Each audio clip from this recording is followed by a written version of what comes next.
Bien, ahora, buenos días, hola, hola, ¿me escuchan?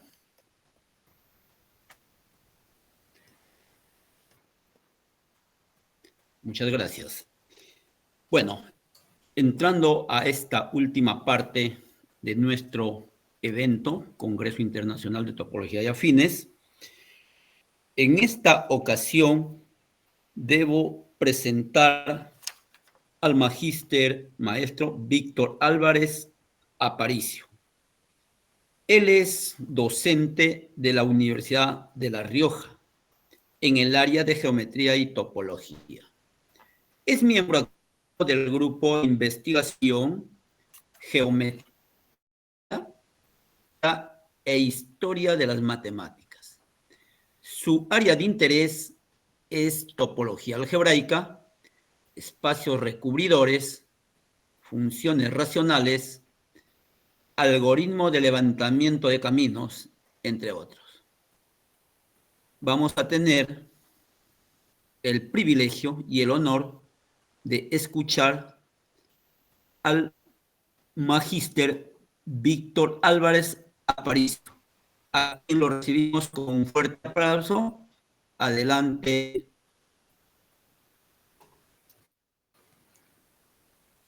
Adelante, mi Muchis- estimado Víctor Álvarez Aparicio. Muchísimas gracias, Wilfredo. Voy a ver si puedo poner la presentación y comenzamos. Eso es. Así, yo creo que se debería estar viendo bien. ¿Es correcto? Sí, sí, sí, sí, sí, sí, sí, sí. A Vale, ver, ya, sí, sí, sí, está correcto. Sí, adelante, adelante, perfecto. mi estimado. Perfecto, muchísimas gracias. Pues lo primero, antes de empezar, muchísimas gracias a todos ustedes, asistentes, por estar aquí y, por supuesto, a los organizadores de este encuentro, de este congreso, por permitirme el espacio para poder hablarles hoy de lo que es mi trabajo y, en parte, lo que hacemos en tarea de investigación en el día a día, ¿no? Hoy vengo a presentarles un trabajo conjunto junto con Luis Javier Hernández Paricio y María Teresa Rivas Rodríguez. Y como ven en el título, voy a hablarles de los polinomios como un objeto de estudio a nivel topológico. ¿Qué propiedades topológicas satisfacen y cómo podemos aprovecharlas para dar ciertos resultados, tanto teóricos como deducir de estos resultados teóricos ciertas aplicaciones prácticas que podamos aprovechar para estudiar polinomios y para resolver ecuaciones polinómicas, ¿no? Así que un poco la hoja de ruta que vamos a seguir en el día de hoy va a ser la siguiente. Vamos a primero introducir el tópico que nos interesa el día de hoy y a introducir un poco los preliminares que vamos a necesitar, las nociones básicas que seguro muchos de ustedes están ya familiarizados de sobra con ellas, pero que convendrá recordarlas para poder seguir de manera correcta el desarrollo teórico que vamos a presentar. Más adelante daremos un contexto categórico a través de la noción de grupoides para dar una serie de resultados teóricos, sobre todo en materia de clasificación de distintas familias de polinomios, y después entraremos en una segunda parte de la ponencia en la que, dentro de lo que el tiempo nos permita, hablaremos, si puede ser, todo lo que podamos sobre distintos algoritmos de carácter numérico que podemos derivar de estos resultados teóricos que hemos obtenido tanto nosotros como otros grupos antes y, por supuesto, seguro que en el futuro se obtendrán, ¿no? Y con ese contexto, con esa pequeña introducción, vamos a empezar un poco definiendo cuál va a ser las ideas principales de esta ponencia, ¿no? Del desarrollo teórico que vamos a ver el día de hoy.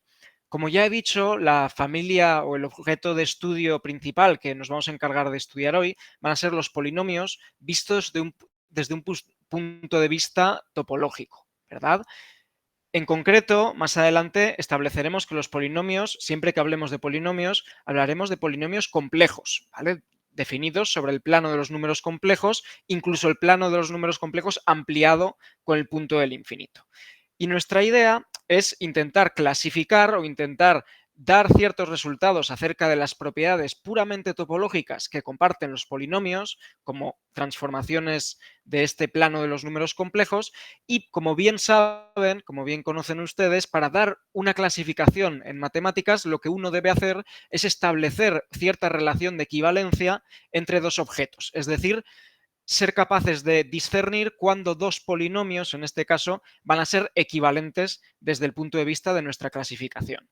Y por supuesto, la familia de polinomios es muy grande y nos convendría en este proceso, en el proceso de clasificarlos, ser capaces de reducir el problema y de que esta noción de equivalencia entre polinomios no solo reduzca la cantidad de casos que tenemos que estudiar o sea capaz de caracterizar bien las propiedades que queremos que dos polinomios equivalentes compartan, sino también ser capaces de definir un marco teórico algebraico desde el que podamos realizar ciertos cómputos, ciertos cálculos que para un ordenador sea sencillo calcular y a partir de dichos cálculos podamos obtener información de carácter topológico de un polinomio, ¿verdad? Claro, pues para definir cuál va a ser la equivalencia entre dos polinomios, distintos autores a lo largo de la literatura han definido distintas nociones de equivalencia y distintas clasificaciones, por tanto, ¿no? Distintas nociones de equivalencia provocarán una clasificación distinta de nuestro objeto de estudio. Tal vez la más famosa es la llamada clasificación dinámica, que es muy habitual y sobre todo desde el auge de la computación científica en el contexto de la Solomorphic Dynamics o en el contexto del análisis numérico de, por ejemplo, ciertos métodos numéricos como el método de Newton o muchos otros, ¿verdad?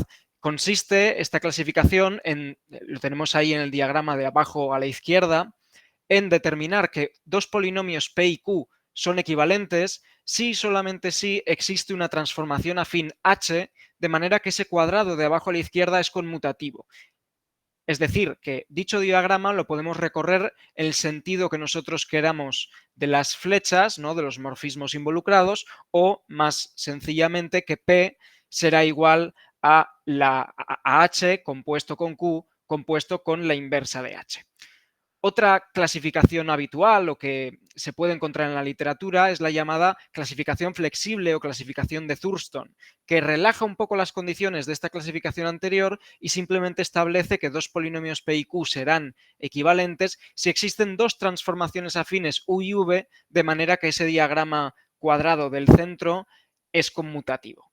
La que nosotros vamos a utilizar y que es menos habitual en la literatura y que nos va a ocupar todo el día de hoy es la llamada clasificación ramificada o clasificación topológica de los polinomios, en la que simplemente diremos que un polinomio P y otro Q son equivalentes si existe una transformación afín de manera que ese triángulo sea conmutativo de abajo a la derecha, ¿verdad? O simplemente que P será lo mismo que H compuesto con Q. Es decir, que para abordar esta clasificación nosotros necesitamos un marco teórico que sustente estos resultados, que sea suficientemente robusto y que sea capaz de encapsular bien las ideas topológicas que queremos ser capaces de representar a través de esta clasificación, ¿no? Y si además somos capaces de derivar algoritmos a raíz de estos resultados, pues mejor que mejor. Vale, pues para comenzar con los preliminares vamos a establecer bien a qué nos referimos con un polinomio. Si consideramos simplemente el plano de los números complejos y lo aumentamos con el punto del infinito, la muy conocida compactificación de Alexandrov de los números complejos, que simplemente llamaremos esfera de Riemann, un polinomio no es otra cosa que una transformación analítica de la esfera de Riemann en sí misma, ¿no? De manera que la única preimagen del punto del infinito es el propio punto del infinito. Y cuando tengamos un polinomio P, distinguiremos dos conjuntos de puntos especiales que tendrán un papel particularmente importante en nuestro estudio, que son esos conjuntos C de P, que son los puntos críticos del polinomio, es decir, los ceros de su derivada, y V de P, los valores críticos del polinomio, es decir, las imágenes de estos puntos críticos, unión con el propio punto del infinito. Nuestra idea es coger estos polinomios, estas transformaciones afines de la esfera de Riemann y ser capaces de verlos a través de las lentes o desde el punto de vista de las cubiertas topológicas, ¿de acuerdo? Que es un área de estudio muy grande y muy estudiada dentro de la topología algebraica. Una cubierta no es otra cosa que una transformación, un mapa entre dos espacios topológicos X e Y, de manera que Y es un espacio conexo y tal que si tomamos un cubrimiento abierto del espacio Y, cualquiera de esos elementos, cualquiera de esos abiertos del cubrimiento cumplirá que existe una familia disjunta 2 a 2 de abiertos del espacio de arriba X, de manera que la restricción de esa transformación P será precisamente un homeomorfismo y de manera también que podemos recuperar toda la preimagen de dicho abierto V haciendo la unión de todos y cada uno de los abiertos de X de la familia que hemos dicho que existe, de abiertos disjuntos 2 a 2, ¿no?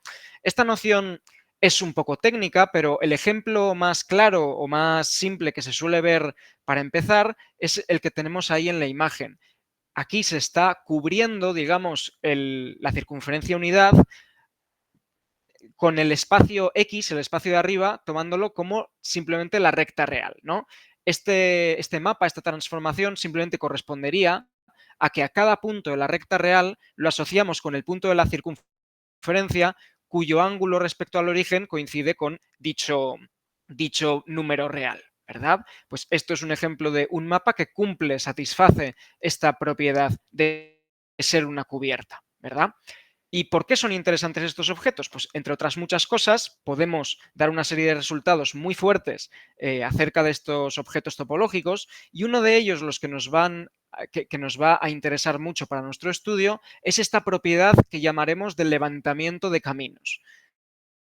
Para establecer una cosa que ya sabemos, simplemente diremos que un camino es un mapa continuo, es decir, una aplicación continua, desde el intervalo unidad a un espacio topológico X, de manera que destacamos dos puntos, el punto inicial y el punto final. Cuando dichos puntos inicial y final coincidan, hablaremos de un lazo en vez de un camino, ¿no? O un camino cerrado. Pues la propiedad del levantamiento de caminos, que se puede demostrar y se puede encontrar en cualquier libro de introducción a la topología algebraica, establece que si yo dispongo de una cubierta P, desde un espacio de arriba X hasta un espacio de abajo y tomamos un punto X en el espacio de arriba, si cogemos un camino en el espacio de abajo de manera que empieza en la imagen por P de dicho punto X, entonces existirá un único camino en el espacio de arriba, de manera que el diagrama triangular que tenemos ahí abajo sea conmutativo. Es decir, que si dicho camino que hemos dicho que existe y es único, le aplicamos después la aplicación, la cubierta F, la cubierta P, discúlpenme, obtendremos de nuevo el camino original F. Y además este camino, el camino que existe y es único, lo será precisamente si empieza en el punto inicial X que hemos tomado, ¿no? Que hemos considerado. Y esta propiedad, que también es bastante pues, teórica, ¿no? Nos va a permitir hacer una gran variedad de algoritmos y de estudios a nivel computacional de los polinomios como cubiertas de la esfera de Riemann, ¿no? Pero todavía no está claro si los polinomios podemos considerarlos como cubiertas, ¿no? Eso sería algo que tendríamos que demostrar y, por supuesto, dentro de un momento hablaremos de ello. También en nuestro estudio es muy fundamental o muy básico recordar cuál es la noción de grupo fundamental de un espacio.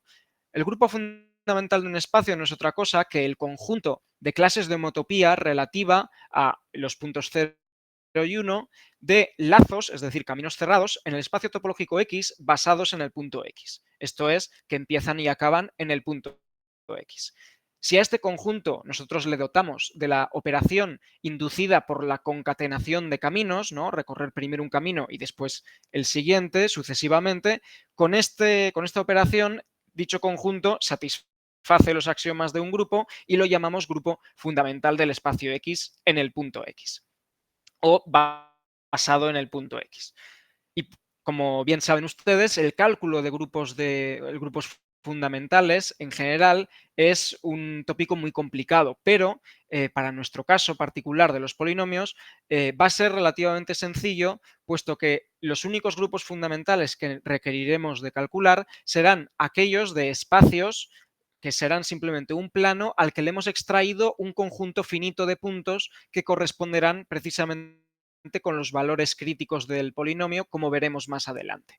¿De acuerdo? En dicho caso, por el teorema de Seifert-Van Kampen, un resultado clásico de la topología algebraica, sabemos que dicho grupo fundamental es precisamente un grupo libre generado por las clases de homotopía correspondientes a, por ejemplo, cada uno de los generadores, que puede ser lazos alrededor de cada uno de los puntos que hemos extraído del plano.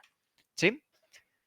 Y por último, otra de las cosas que necesitaremos para ser capaces de abordar este estudio topológico de los polinomios es la noción de acción de monodromía, que se puede definir sobre cualquier cubierta, y así lo vamos a hacer. Para cualquier cubierta P de X a Y, tomaremos un punto base en el espacio de abajo Y y diremos que el grupo fundamental del espacio Y basado en el punto Y actúa sobre la fibra del punto base Y, es decir, sobre las preimágenes del punto Y que hemos tomado de la siguiente forma, a través del siguiente homomorfismo. A cada uno de las clases del grupo fundamental vamos a tomar un representante de dicha clase y lo que vamos a hacer es básicamente, como ese representante es un lazo basado en el punto Y, en el punto base, utilizaremos la propiedad de levantamiento de caminos para calcular un levantamiento que además es único, empezando en cada uno de los puntos de la fibra de Y, de las preimágenes, y eso nos establecerá una biyección del conjunto de las preimágenes de Y, ¿verdad? A esta acción la llamaremos acción de monodromía inducida por P, ¿de acuerdo? Y jugará un papel central.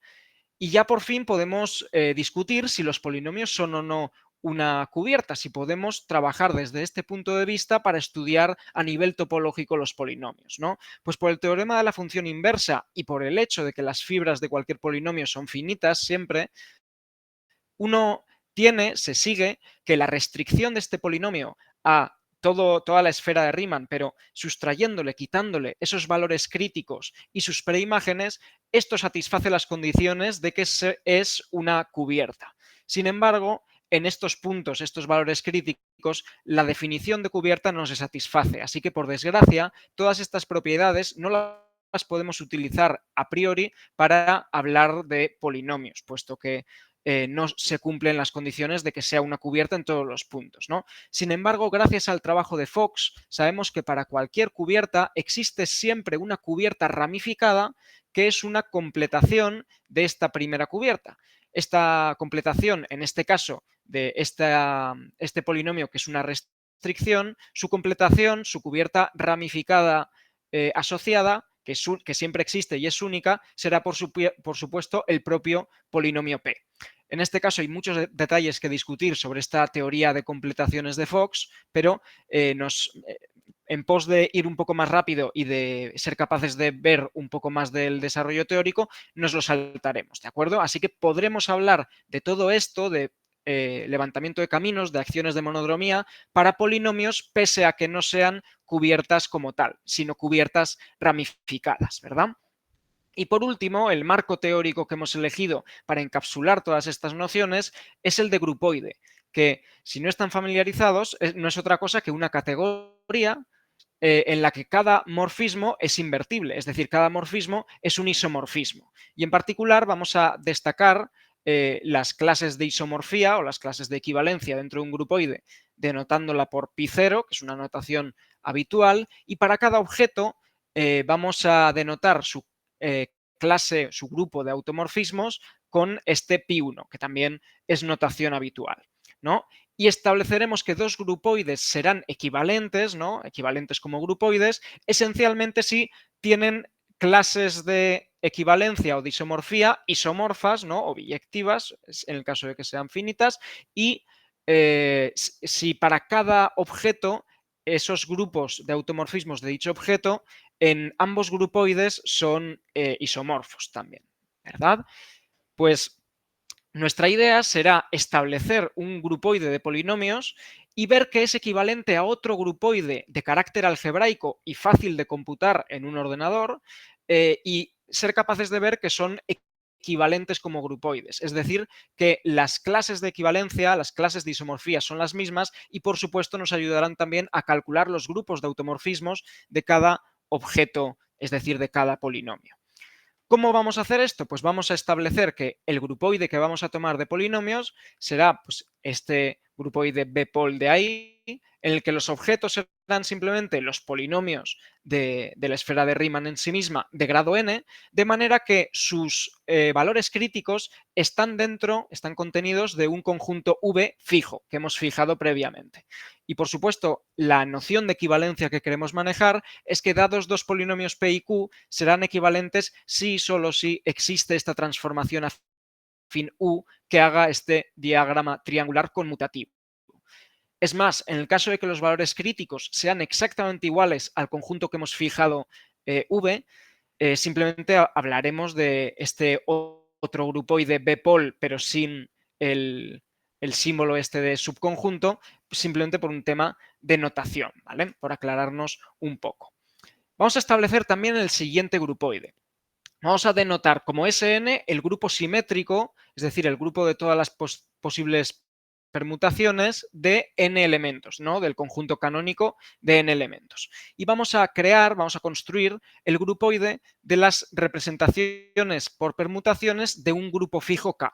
Dado un grupo fijo K, este grupoide PR lo que va a tener como objetos las representaciones por permutaciones, es decir, los homomorfismos de grupos alfa, como estos que están definidos ahí, al que cada elemento del grupo K le vamos a asociar una permutación del conjunto canónico de n elementos, que tenemos ahí descrito 1, 2 hasta n, ¿verdad? Y dadas dos representaciones por permutaciones del mismo grupo, eso es importante, diremos que son equivalentes si existe una biyección, es decir, una permutación del conjunto canónico de n elementos, de manera que dicho diagrama sea conmutativo, o más sencillamente que exista, o sea, que sean conjugadas dichas representaciones. ¿De acuerdo?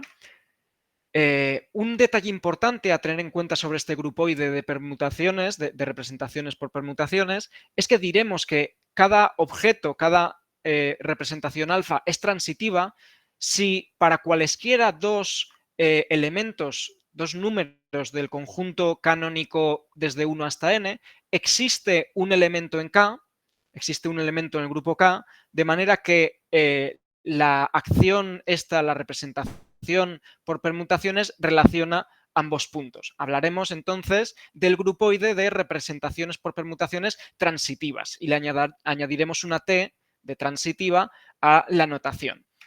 Bien, pues podemos establecer entre estos dos grupoides, uno de carácter pues, puramente polinómico y otro de carácter totalmente algebraico, podemos establecer entre ellos un funtor de la siguiente manera.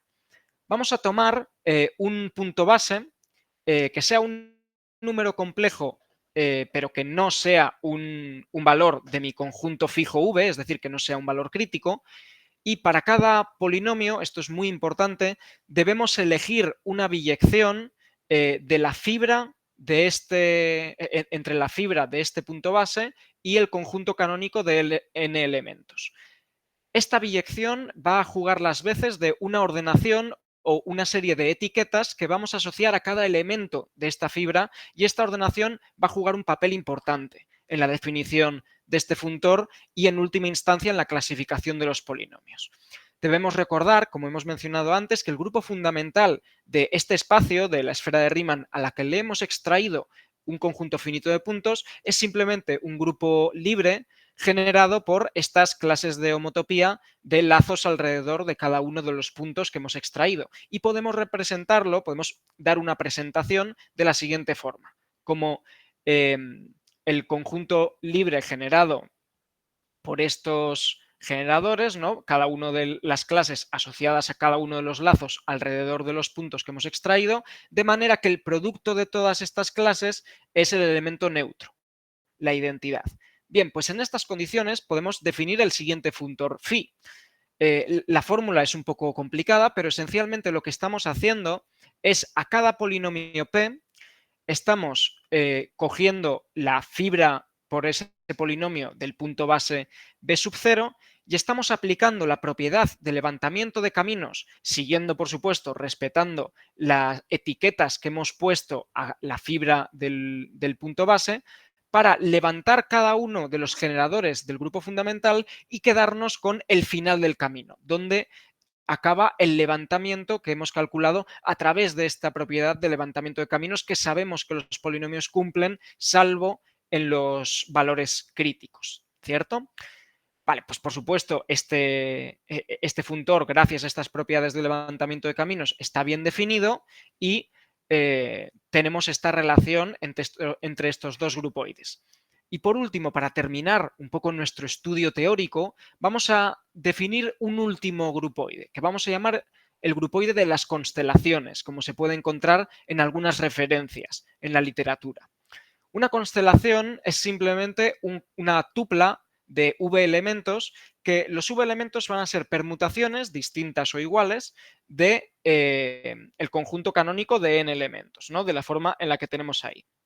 De manera que se van a cumplir dos condiciones. La primera, que el producto de todas estas permutaciones es de nuevo el elemento neutro, la identidad, y que el subgrupo generado, el subgrupo del grupo simétrico generado por todos y cada uno de estos elementos de la tupla, todas estas permutaciones, es transitivo. ¿De acuerdo? Es decir, que cada elemento del conjunto canónico de n elementos se puede asociar con cualquier otro. Pues vamos a considerar los siguientes subconjuntos de constelaciones. En particular nos van a interesar las constelaciones de manera que la última de las constelaciones sea precisamente el n-ciclo canónico, es decir, un ciclo de orden n que vaya ciclando entre los elementos del conjunto canónico de n elementos, el 1 pasa al 2, el 2 al 3 y así hasta el n, que vuelve a pasar al 1. Y esta condición, como vamos a ver después, tiene que ver con el punto del infinito para el caso de los polinomios. Y también vamos a exigir la siguiente restricción sobre una cosa que llamaremos deficiencia de una permutación, que viene definido ahí en la última frase de la transparencia. La deficiencia, denotada por esa delta de una permutación, será simplemente n, que recordemos que es el conjunto, la cardinalidad del conjunto de n elementos canónico que estamos tomando, menos el número de ciclos distintos en la descomposición cíclica de dicho elemento, de dicha permutación lambda sub i, ¿verdad? Esto es la deficiencia de una permutación, que es algo que se puede encontrar fácilmente en referencias de este estilo. Es un invariante bastante habitual. Pues vamos a establecer que la suma de todas las deficiencias de los elementos de mi tupla hasta el último, sin incluir el último, sean iguales a el número de elementos en el conjunto canónico, n menos 1. Y esta condición un poco artificial va a resultar ser equivalente precisamente a que el polinomio esté definido sobre la esfera de Riemann que tiene característica de Euler 2. Por ahí van a ir un poco los tiros, ¿de acuerdo? Y vamos a ver después por qué cuando relacionemos estos dos grupoides. Y en particular, pues si todas y cada una de las permutaciones de mi tupla tienen deficiencia estrictamente positiva, cambiaremos ligeramente la notación, pero es un detalle que no tiene mayor relevancia, ¿de acuerdo? ¿Cómo establecemos una relación entre estos grupoides? Pues vamos a relacionar el grupoide de las permutaciones, de las representaciones por permutaciones transitivas, con el grupoide de estas constelaciones que cumplen una serie de características, ¿verdad? Por supuesto, los que hemos visto como conjuntos de constelaciones se pueden enriquecer como grupoides tomando la noción de equivalencia dada de la siguiente forma, también por la conjugación a través de una permutación del grupo simétrico. Y podemos definir un funtor, que en este caso es mucho más natural y más simple, que a cada representación por permutaciones transitiva de un grupo K le asocie la constelación en la que cada elemento de la tupla no es otra cosa que simplemente cada una de las imágenes de dicha acción, de dicha representación, ¿verdad? Eso es nuestro funtor entre estos dos grupoides.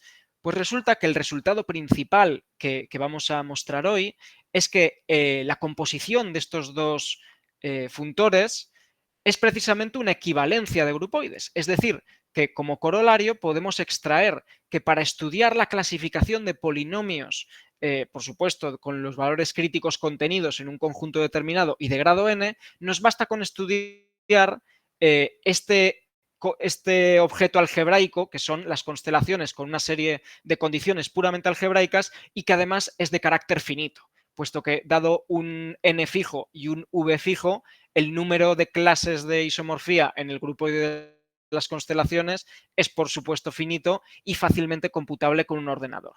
Es decir, tanto si queremos calcular las clases de equivalencia bajo esta noción concreta de equivalencia topológica de la familia de polinomios complejos, como si queremos calcular, por ejemplo, el grupo de automorfismos de un polinomio dado, podemos acudir directamente a este marco algebraico y traducir todas estas nociones, todas estas ideas al contexto finito de las constelaciones y realizar los cálculos allí para extraer conclusiones a nivel topológico de los polinomios que queremos estudiar, ¿no? Y en particular, con unas cuantas cuentas, uno podría ver incluso que esto, como consecuencia, tiene que el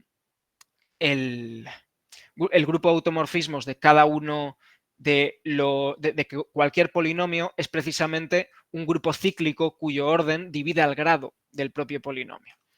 Y una pequeña idea de cómo se demuestra esto es la siguiente. Por supuesto, por falta de tiempo, faltarán algunos detalles que se pueden completar, pero por supuesto, esto es un poco un esquema, ¿verdad? Recordemos que yo puedo considerar el grupo fundamental de cualquier polinomio, ¿no? Inducido por cualquier polinomio como cubierta ramificada, y que se compone simplemente de ese grupo libre generado por una serie de lazos alrededor de cada valor crítico. Pues, por supuesto, en vistas de este resultado, es fácil ver que a cada polinomio se le puede asociar una constelación concreta, ¿verdad? Y solamente una.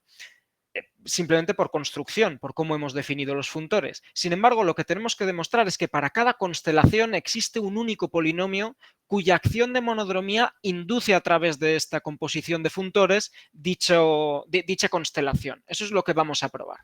¿De acuerdo? Pues vamos a suponer una constelación lambda y vamos a considerar la representación transitiva, por supuesto, porque lambda, al ser constelación, ya es transitiva, dada simplemente por las imágenes de cada elemento de este grupo fundamental, al cual lo hemos construido simplemente extrayendo una serie finita de puntos del plano complejo o de la esfera de Riemann, mejor dicho, y un resultado que se puede consultar en una de las referencias es que si yo tengo prescrita un cierto comportamiento de la monodromía de una cubierta, entonces existe, por lo menos en este caso, en una cubierta definida sobre la esfera de Riemann, entonces existirá una cubierta analítica que comenzará desde alguna superficie de Riemann, de manera que su acción de monodromía sea precisamente esta constelación lambda. ¿De acuerdo? Y dado que el lambda hemos supuesto que es una constelación y por tanto es transitiva, se tiene que el espacio I será arcoconexo. Esto es una consecuencia del teorema de clasificación de cubiertas. ¿De acuerdo? Clásico en topología algebraica. Y de nuevo, considerando las completaciones de Fox, tenemos que esta cubierta analítica que sabemos que existe se podrá completar a través de una cubierta ramificada, donde además esta completación será a través de una superficie de Riemann compacta, de manera que la cubierta ramificada será precisamente un mapa analítico sobreyectivo. ¿De acuerdo?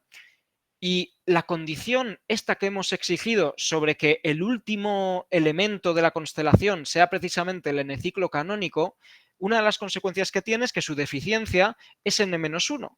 Y esto se puede ver que implica que la fibra por esta cubierta ramificada H sombrero tiene que ser precisamente un unipuntual, un único punto. No puede contener más puntos, puesto que si contuviese más puntos, la deficiencia inducida por ese valor crítico sería menor. ¿De acuerdo? Y además, un pequeño cálculo nos demuestra que la característica de Euler de este espacio recubridor, de esta cubierta ramificada y sombrero, es precisamente 2. Y aquí es donde entra en juego esa condición que hemos visto de que la suma de todas las deficiencias hasta la última era n-1, ¿verdad? Bien, pues entonces tenemos un isomorfismo analítico desde la propia esfera de Riemann hasta esta cubierta ramificada y sombrero. Y además de manera que este isomorfismo analítico envía el punto del infinito a dicho punto que era preimagen por H sombrero del infinito, el punto P sub V. Por tanto, si definimos P como la composición de este isomorfismo analítico Z y la cubierta ramificada analítica H sombrero, tenemos que la composición también será analítica, por supuesto, y por tanto cualquier función analítica definida desde la esfera de Riemann en sí misma será una función racional. Pero además, como sabemos que la preimagen del infinito solamente es el punto del infinito, esta es una propiedad o una característica que define completamente a los polinomios y podremos decir que P es un polinomio, de manera que si le aplicamos el funtor que hemos visto, recuperamos la información de la constelación lambda, ¿de acuerdo? De la constelación original. Esa es un poco la demostración. Y no solo esto, sino que además podemos utilizar estos resultados de clasificación para ir más allá en el estudio de ciertas propiedades topológicas de los polinomios. Por ejemplo, la regularidad, que por falta de tiempo no vamos a entrar a definir exactamente qué es una cubierta regular, pero es una noción muy habitual y muy importante dentro de la teoría de cubiertas y solamente con estas nociones ya somos capaces de establecer el siguiente resultado de caracterización.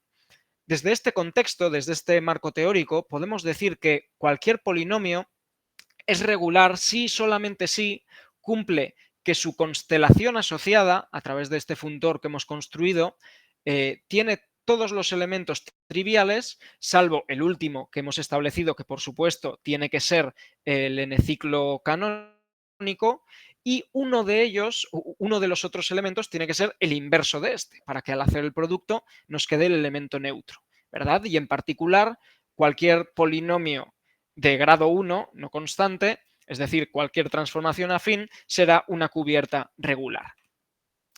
Y esto nos da un algoritmo, esto me refiero a todo el desarrollo teórico que hemos visto, nos ofrece un algoritmo para poder calcular explícitamente las clases de equivalencia de polinomios y poder recogerlos en una tabla, ¿no? Por ejemplo, por lo menos para un valor concreto de un número concreto de valores críticos, ¿no? Si nosotros, por ejemplo, nos quedamos con clasificar la familia de polinomios de grado n, el que sea, pero con solamente 3 valores críticos, contando el infinito, obtendremos lo siguiente. Uno puede considerar todas las posibles permutaciones en el grupo simétrico y démonos cuenta de que entonces las constelaciones, si solamente tienen 3 elementos y el último tiene que ser necesariamente el n-ciclo canónico, entonces toda la propia constelación está representada por un único elemento, ¿no? Este elemento que llamamos en la transparencia lambda 1. O sea que con quedarme con lambda 1 y por supuesto lambda 2 será el inverso de lambda 1 multiplicado por el inverso del n-ciclo canónico, yo puedo construir aquellos pares lambda 1, lambda 2 que satisfagan las condiciones que hemos establecido para las constelaciones, ¿no? Es decir, que sus deficiencias sumen n-1. Y quedándonos con estas constelaciones especiales, digamos, que cumplen esta propiedad, podemos clasificar a nivel algebraico completamente todas las clases de equivalencia que tenemos en este grupoide y por tanto todas las clases de equivalencia de los polinomios con 3 valores críticos, ¿verdad? Y aquí vemos, por ejemplo, una tabla de clasificación combinatoria que llamamos, ¿no? Aquí esto es una especie de tabla periódica en la que por columnas ponemos los grados de los polinomios y, por ejemplo, veis que para grado 2 existen 2 clases de equivalencia, para grado 3, 3 clases, para grado 4 ya hay 6 clases, etcétera, etcétera. Y en el centro de cada cuadrado lo que vemos es precisamente este lambda 1 que representa completamente a toda la constelación determinada por el polinomio, ¿no? Y el color de los cuadrados tiene que ver con la regularidad o no de los polinomios. Ser regular es una propiedad topológica que se conserva a través de esta relación de equivalencia. Por tanto, cualquier polinomio regular, si tenemos otro polinomio distinto a ese equivalente, también será regular. Aquí las clases naranjas se corresponden precisamente con los polinomios regulares y las clases azules serán los no regulares, ¿sí? Que son precisamente los que cumplen o no la condición que hemos visto en el teorema de caracterización. Y por supuesto, esto voy a ir un poco rápido para no pasarme de tiempo, hay distintas clasificaciones como hemos comentado y otras clasificaciones como por ejemplo la clasificación de Thurston que hemos hablado antes, tiene que ver con esta serie de grafos contractibles que cumplen una serie de propiedades especiales, pero en estas no nos vamos a centrar. Prefiero dedicar los últimos 10 minutillos de esta ponencia en destacar algunos de los aspectos numéricos o algunas de las aplicaciones que se pueden derivar de este estudio teórico, ¿no? Y es que este estudio teórico nos sirve para crear y diseñar algoritmos que hemos implementado y que hemos utilizado, como veremos ahora, para, por ejemplo, resolver ecuaciones polinómicas, ¿no? Para obtener las soluciones o las raíces de cualquier polinomio. Y aquí he recogido un par de resultados específicos para polinomios que nos justifican de manera teórica un poco el algoritmo que vamos a utilizar, pero creo que es más ilustrativo directamente presentarles el algoritmo y veréis cómo se entiende sin problema a la luz de todo lo que hemos mostrado que el algoritmo funciona y está suficientemente soportado por los resultados teóricos que hemos presentado. ¿De acuerdo?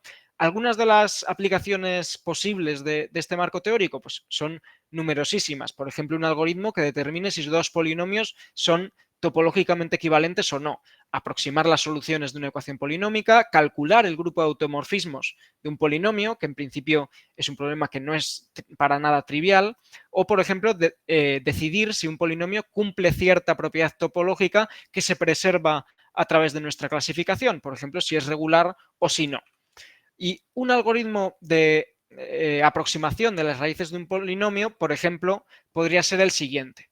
Vamos a suponer, y veremos después que podemos suponerlo sin pérdida de generalidad, que conocemos el conjunto de puntos críticos y de valores críticos de un polinomio. Pues para aproximar sus raíces vamos a hacer lo siguiente. Vamos a escoger un punto cualquiera, aleatoriamente, pero que no sea la preimagen de ningún valor crítico. Y vamos a construir computacionalmente, de manera discreta, un lazo basado en la imagen de dicho punto z sub 0 alrededor de cada uno de los puntos críticos. Es decir, estamos construyendo cada uno de los generadores del grupo fundamental basado en ese punto P de z sub 0 que hemos tomado, ¿verdad?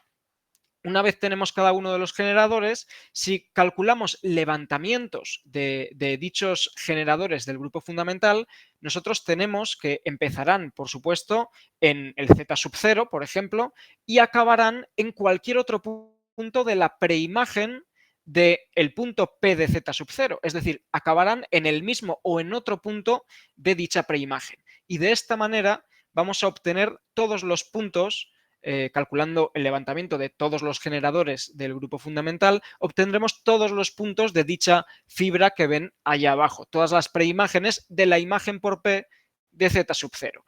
¿Y de qué nos sirve calcular todos estos puntos de esta fibra? Si lo que a nosotros nos interesaría sería calcular los puntos de la fibra del cero, ¿no? Que son las raíces, son las soluciones. Pues precisamente porque, como ven ahí en la imagen, lo que estamos haciendo es construir esos lazos en el espacio de abajo. Calculando estos levantamientos obtenemos todos los puntos de la fibra y esta fibra la vamos a utilizar para obtener precisamente todos los puntos de la fibra del cero, de la manera siguiente. Determinando un camino suficientemente adecuado, esquivando los valores críticos de mi polinomio, que empiece desde p de z sub 0, el punto base que hemos tomado, y el origen, y levantando dicho camino a través de cada punto de la fibra que hemos calculado, obtendremos todos y cada uno de los puntos en la fibra del cero, es decir, todas y cada una de las raíces del polinomio p. Y esto, los resultados anteriores que he saltado un poco de prisa para que me dé tiempo a explicar el algoritmo, básicamente justifican por qué esto sucede así y por qué esto es cierto, pero a la luz de lo que hemos visto con el funtor de clasificación, se puede comprobar de manera adecuada que este algoritmo es correcto y que realmente hace lo que promete, ¿no? Y aquí está un poco la trampita que hemos hecho, que es que hemos supuesto que precisamente conocemos los valores críticos y los puntos críticos, pero esto no tiene por qué ser así, ¿verdad? Pero es que en cualquier caso, si no los conocemos, podemos calcularlos de manera recursiva aplicando este mismo algoritmo a la derivada del polinomio p, de manera que obtengamos las raíces de la derivada, es decir, los valores, o sea, los puntos críticos, y a través de ellos los valores críticos, ¿no? De esta manera no solo obtenemos las raíces del polinomio, sino también la multiplicidad de cada una de las raíces.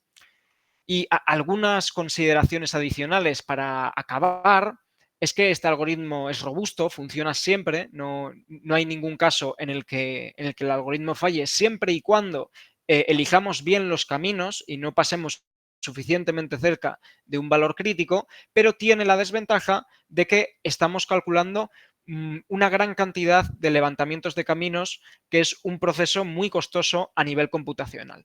Por eso existen otras estrategias que hemos considerado y estamos considerando en la actualidad para dar alternativas de algoritmos de carácter topológico como este, que sean capaces de aproximar las raíces, por ejemplo, de un polinomio, utilizando estas técnicas, pero con menor coste computacional. Como por ejemplo, doy simplemente la idea, sin entrar mucho en detalle, calculando levantamientos simplemente del producto de todos los generadores, es decir, de un lazo alrededor del punto del infinito. Se puede demostrar que calculando levantamientos únicamente de ese lazo podemos obtener, recuperar todas las raíces del polinomio, ¿no? Eso, por supuesto, requeriría tiempo para demostrarlo. Y aquí tienen algunos resultados pues, a nivel de muestra, por ejemplo, que hemos utilizado estos algoritmos que, por supuesto, están libres de código abierto y pueden ser consultados en mi repositorio personal, que si no me equivoco está citado en las referencias y que después podrán ver si lo desean. Y aquí tienen un ejemplo de cómo se han calculado utilizando este algoritmo las raíces, todas las raíces de todos los polinomios de Littlewood hasta grado 8, que en particular los polinomios de Littlewood es una familia de polinomios cuyos coeficientes son simplemente 1 o menos 1. Esa es la familia de polinomios de Littlewood, ¿de acuerdo? Y para dar un ejemplo visual, digamos, de qué estamos haciendo con esta monodromía, ¿no? Con esta acción de monodromía, aquí en estas imágenes, a la izquierda tienen un gráfico de los dos valores críticos del polinomio z al cubo más z al cuadrado menos 2 y los lazos, tanto el azul como el rojo, en la gráfica de la izquierda me estoy fijando, alrededor de cada uno de los valores críticos serán precisamente los generadores o representantes de los generadores del grupo fundamental. Y al calcular sus distintos levantamientos empezando en cada uno de los puntos de la fibra del cero, lo que obtendremos es el gráfico de la derecha, ¿no? Que nos determinará completamente la acción de monodromía inducida por este polinomio P, que aparece recogida en la tabla que ven allá abajo. Si no me equivoco, el generador azul se corresponde con la letra sigma y el rojo con la letra tau. El generador sigma asocia, por ejemplo, a la raíz 1 la raíz menos 1 menos i. Y así en esta tabla pueden consultar distintos ejemplos de monodromías de distintos polinomios. Y para ir acabando y dar un poco de espacio para el turno de preguntas, destacar que algunas consideraciones y trabajo futuro de esta perspectiva, de esta línea de trabajo, es generalizar estos resultados a clases de mapas más grandes, por ejemplo, las funciones racionales, ¿no? O clases de mapas pues, más generales, y ser capaces de estudiar todavía más propiedades topológicas y caracterizarlas en estos términos algebraicos de los polinomios o de funciones racionales, ¿no? Y explorar, por supuesto, las distintas clasificaciones que existen de estas nociones y, por supuesto, describir e implementar nuevos algoritmos, nuevas técnicas y nuevos desarrollos que se puedan aplicar a raíz de esta teoría. Aquí tienen algunas referencias que podemos comentar si quieren, y ahí en concreto en el centro, la tercera de ellas es mi repositorio personal en el que pueden encontrar todos los algoritmos que han sido utilizados para hacer los cálculos necesarios para presentarles hoy estas gráficas. Y, por supuesto, muchas gracias a todos ustedes por vuestra atención. Gracias, maestro Víctor Álvarez. Vamos a pasar a la fase de preguntas.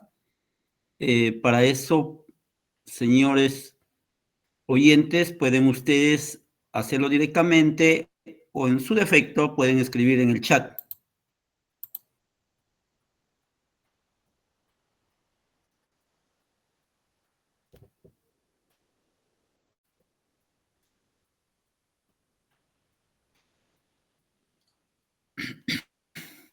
Bueno, al parecer no hay pregunta alguna, ¿no? De mi parte, una vez más, darles el agradecimiento por su brillante ponencia, sinceramente. No Muchísimas solamente, gracias a tal vez, ustedes. una preguntita tal vez de mi parte, ¿no? Sí. En el contexto de los polinomios donde usted trabaja, es en una sola variable, ¿cierto? ¿Polinomio? Eso es muy buena pregunta. Nuestro estudio se basa en polinomios únicamente de una variable, pero hay grupos de trabajo que exploran estas técnicas de monodromía en polinomios de n variables. Y en general, todas estas técnicas, al aumentar la dimensión, al considerar varias variables, se complican mucho y muchos de los resultados que hemos visto hoy no se cumplen o no son ciertos en general para polinomios de varias variables. Es por eso que nos hemos centrado en el caso concreto de polinomios de una sola variable, porque en este contexto sí que hemos sido capaces de establecer este resultado de clasificación global de los polinomios en este sentido. Pero es muy buena idea plantearse también este tipo de cuestiones para polinomios en distintas variables. Sí, muchas gracias por la pregunta. Ya. No, que va, gracias más bien, claro, porque siempre la geometría algebraica a veces nos lleva a estudiar varias variables y ahí se Claro, puede realmente hacer algunas generalizaciones. claro. Disculpe usted, hay una pregunta en el chat que le voy a leer, por favor. Sí. De parte de David Mack, dice, una bibliografía sobre el topología de polinomios que nos pudiera recomendar, por favor, le estoy leyendo de manera literal, ¿ah? Sí. Muchas gracias, profesor Víctor. Una bibliografía, profesor. Sí, pues muchas gracias por la pregunta. Yo, si tuviera que recomendar un libro, por lo menos introductorio, para hacerse una idea de esta introducción a la topología de los polinomios, yo recomendaría el libro Graphs on Surfaces and Applications de Lando y Zebonkin, que le voy a escribir el título aquí en el chat para que puedan tenerlo. Graphs on Gracias. Surfaces and Applications. Este libro es una muy buena referencia, en mi opinión, para introducirse a este tema y para trabajar con constelaciones y con monodromía, no solo de polinomios, sino incluso de mapas más generales y en espacios más generales, no solo en la esfera de Riemann, sino considerando superficies de Riemann más generales, por ejemplo, o espacios de dimensión más alta, y lo recomiendo, está muy bien. Si quieren un bagaje, digamos, más topológico, más de introducción a la topología algebraica, pues cualquier libro de topología algebraica introductorio va a contener estos temas de espacios recubridores que, por supuesto, estamos aplicando en el estudio de los polinomios. Sí, muchas gracias. Gracias a usted y lo transmito las gracias de Davis. Bueno, me parece que no habiendo más preguntas, reitero mi agradecimiento al maestro Víctor Álvarez Aparicio y sinceramente en mi condición de ser miembro de este evento que se está organizando, una vez más y de alguna otra forma hacer la deferencia a usted, Víctor, y ojalá nos pueda acompañar de alguna otra forma más adelante, ya sea virtual y por qué no presencial, ¿no? Obviamente si las condiciones lo permiten. En verdad, a mí me ha llamado mucho la atención su ponencia, sinceramente, porque algo de topología algebraica conozco y en verdad, sinceramente lo digo, sí le reitero mi interés que tengo por lo que usted ha expuesto. Gracias, Víctor. Muchísimas gracias. Voy a dar pase a la coordinadora general, que le pasa para la presentación de su certificado. ¿Ya? Bueno, en agradecimiento de su ponencia y reconocimiento de la misma, el comité hace entrega del certificado a Víctor Álvarez Aparicio. Ahí lo estamos mostrando y seguramente le vamos a hacer llegar de manera formal a su correo el mencionado documento. Gracias.